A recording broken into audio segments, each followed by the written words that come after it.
it's Lynn, your adulting coach. I help autistic young adults and their families systemize adulting together.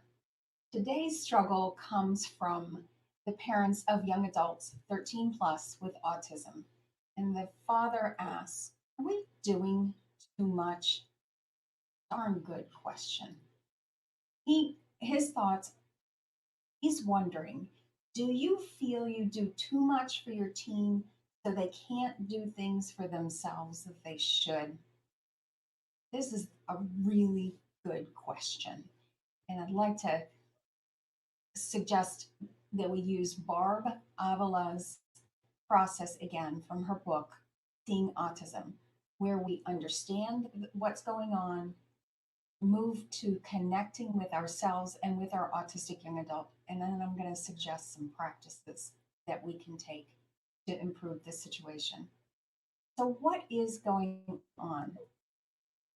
Barb, in her book, Seeing Autism, explains this. Being able to jointly attend to something with loved ones becomes less manageable, enjoyable, and useful. This is in this is where our children have been in their childhood. This disruption leads to the cascade effect, affecting regulation, understanding one's personal agency, and one's impact on the world. So the fact that their brain is differently wired and tends to have, not in all cases, but in most cases, tends to have a hyper aroused limbic system, which causes them to scan the environment looking for what's wrong and scanning themselves looking for what's wrong with themselves all the time, which puts them into that fight, flight, freeze. We all are familiar with that. And that's what has a cascading effect on their learning.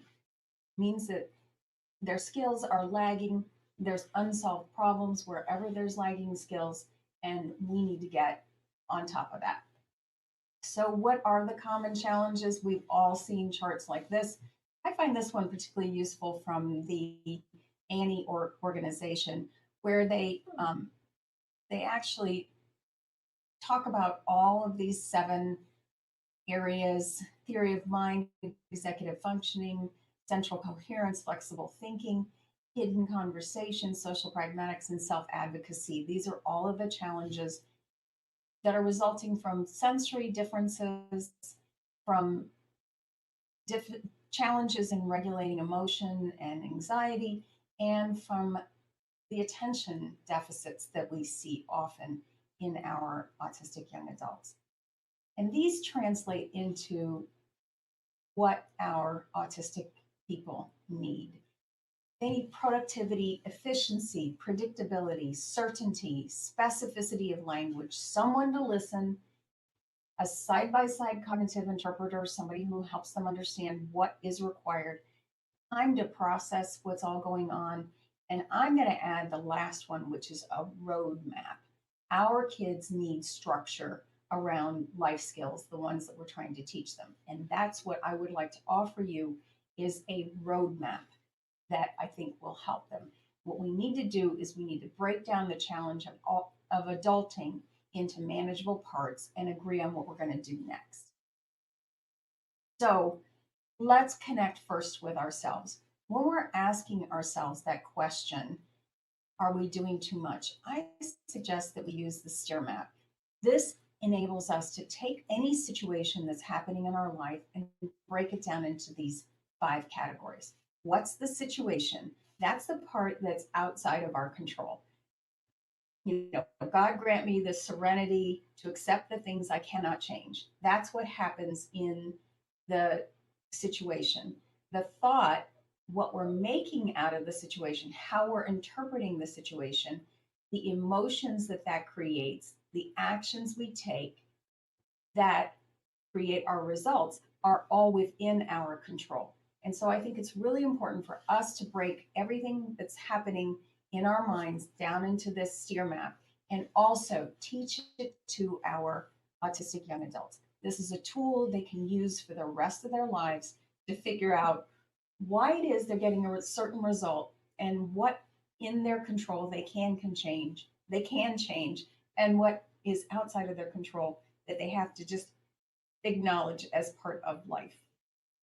That's the wisdom that we want them to develop. And it goes right along with that acceptance, uh, God grant me, the Serenity poem. So here's what I think could be going on with so many of us. Our autistic young adults are the situation. We're thinking we are doing too much. And that results in some emotions that could be like resentment, shame, confusion, difficult emotions to act. When we act out of those emotions, we stop doing things. We argue with our autistic young adults. We say it's going to be my way or the highway. We we go inside and we shame ourselves in that we are doing too much and we're mollycoddling. Or um, there were some quite a few comments in that post where even therapists were saying it's our fault. We're crippling our children. Um, Lots of things happen in the middle of in that action from those emotions, and the result is we just keep judging ourselves and our autistic young adults for not being good enough. I want to stop that. I want to suggest that we notice our sabotaging thought habits. This is from um, Shirzad, I can never remember, Shamiz. He has a wonderful website called positiveintelligence.com. And he wrote a wonderful book, mostly consults with businesses, but I think this really does apply to us. The number one, the number one sabotage is our judge. It's when we think that we're not, that things are not the way they should be.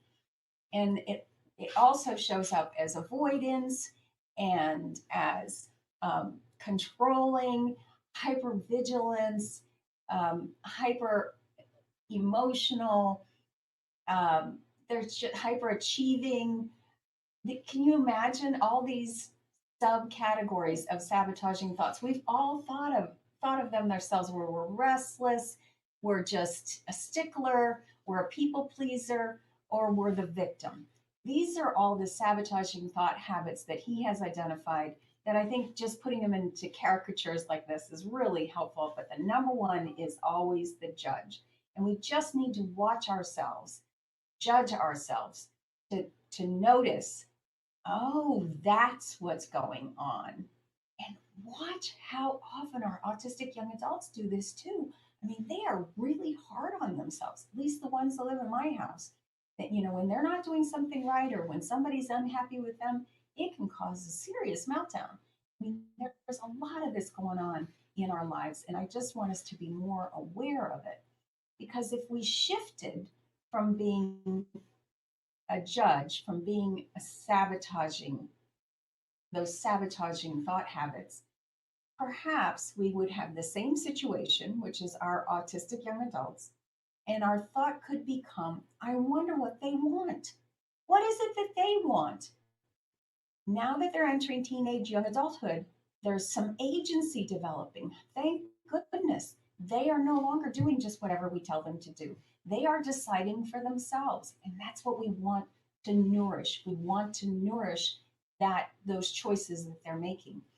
So if we're curious about it, my suggestion is always that we do the collaborative, proactive problem solving process that Ross Greene advocates on his website, livesinthebalance.org. And we agree on the next steps. See how just that one shift, that shift in that thought, I wonder what they want, makes a huge difference in the result that we get.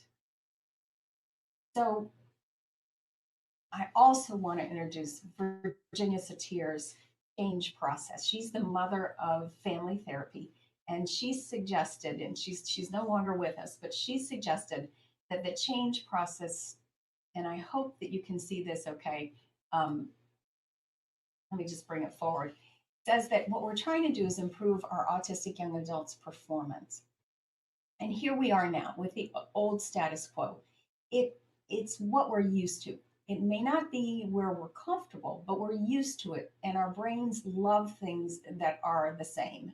It loves us to be in habits, and our brains just love us to continue to do the same old thing. But we realize that that's not going to work. A foreign element gets introduced here. This is that therapist's comment, or some other person in our life will make a judging comment about how we are enabling our children. This happens and it causes us to stumble into what's going on here. And we initially, and our young adults, resist the whole concept. Oh, we go into denial. No, we're not. They're fine. I'm fine. They're wrong. I'm right. That's where that resistance happens. I'm not going to change anything. And we really can see that happen with ourselves and with our autistic young adults. So we just go right into this whole bottom end of chaos. And it's can last a long time. Just having one image here is not quite enough. And then something happens where we both get or they get a transforming idea. Oh, maybe if I did that thing.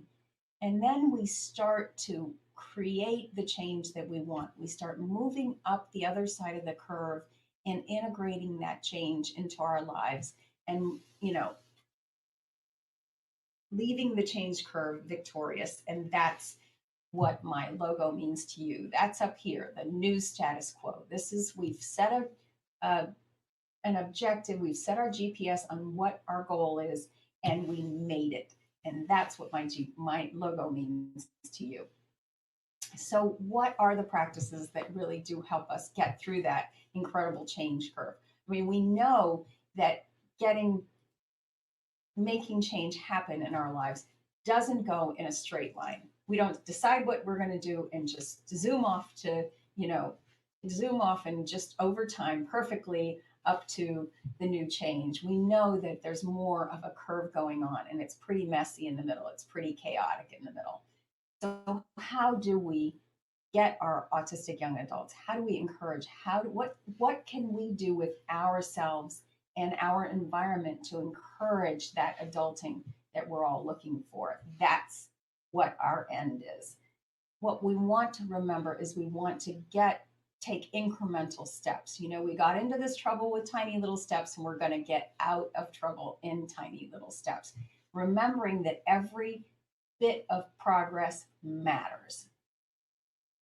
We're going to use Ross Greene's collaborative, proactive problem solving process, where we first start out with the situation. What is it that we can all agree on? What are the facts? Facts have no drama, just what are the facts?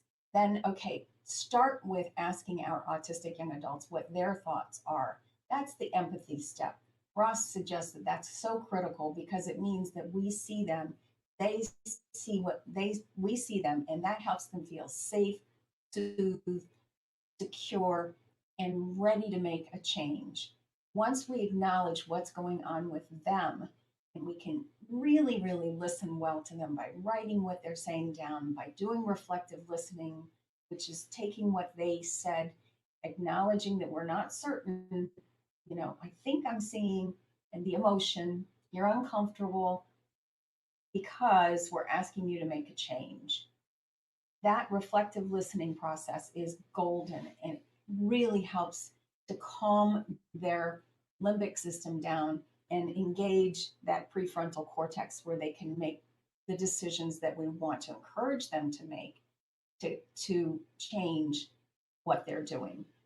And then we present our steer map because this is a solution that has to be created that works for everybody. So we present our steer map. We've done our work ahead of time.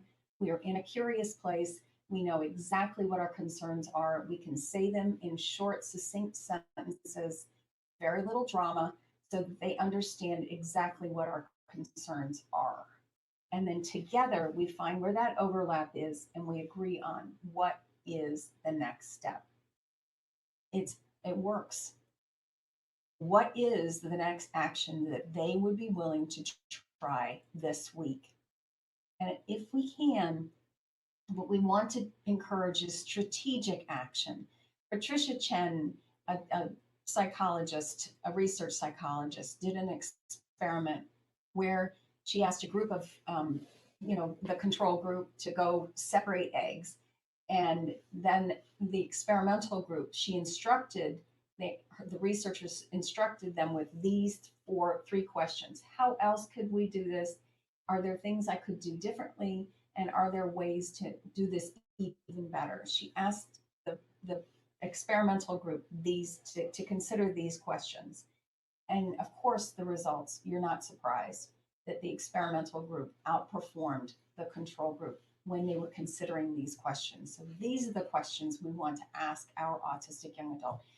And then listen. And our inspiration can come from a lot of places, but wow, Helen Keller, of all people, um, really inspires us all. I long to accomplish a great and noble task, but my chief duty is to accomplish small tasks as if they were great and noble. And I just believe so strongly that this whole challenge of having an autistic young adult as part of our family is the greatest gift we could have. There's a lot of beauty in autism. There's a lot of beauty in what these struggles bring out in us. Okay, it's not always pretty, but there's beauty in how we evolve, how we learn, and how we grow so we can enjoy each other more every day. Please come to lindsay.davison.com/welcome and learn more about what I offer at the Art of Adulting. Bye for now.